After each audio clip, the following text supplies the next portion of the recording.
Naka-ready na kami sa sala. Mag-exam na kami, guys.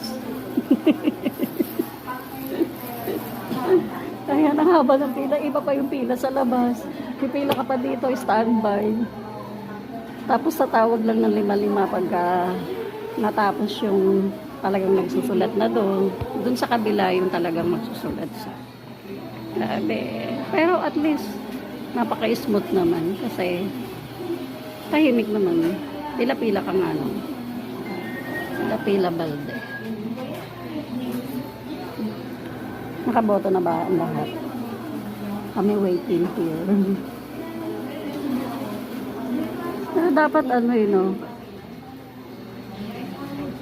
Ay, yung mga ano, sa umaga yon yung mga senior citizen. Hindi Yung naman, mga pag may ano. senior dito na nakapila, pinapauna talagang ano, Dito. pinapaunang pinapapasok. Ah. Pero yung nagkamali ng pila, senior yon.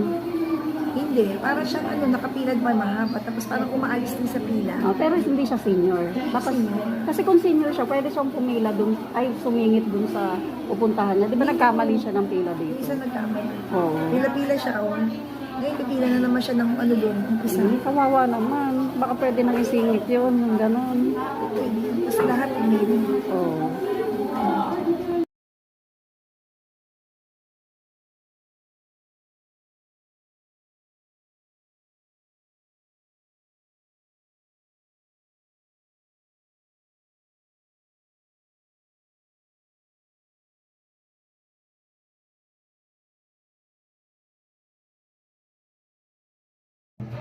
Hi guys! Kamusta yung election day nyo dyan? Tapos na din ba kayo tulad ko? Ayan, kanina ko pa yan hinugasan para mawala. So, kamustahan tayo sa inyong election kanina or today sa mga hindi pa nakatapos? So, okay lang ba? Naobserbahan ko lang naman kanina habang nakapila kami para bumoto. Napaka-payapa naman ng botohan and napaka-smooth. Talagang sunod ka lang sa instruction.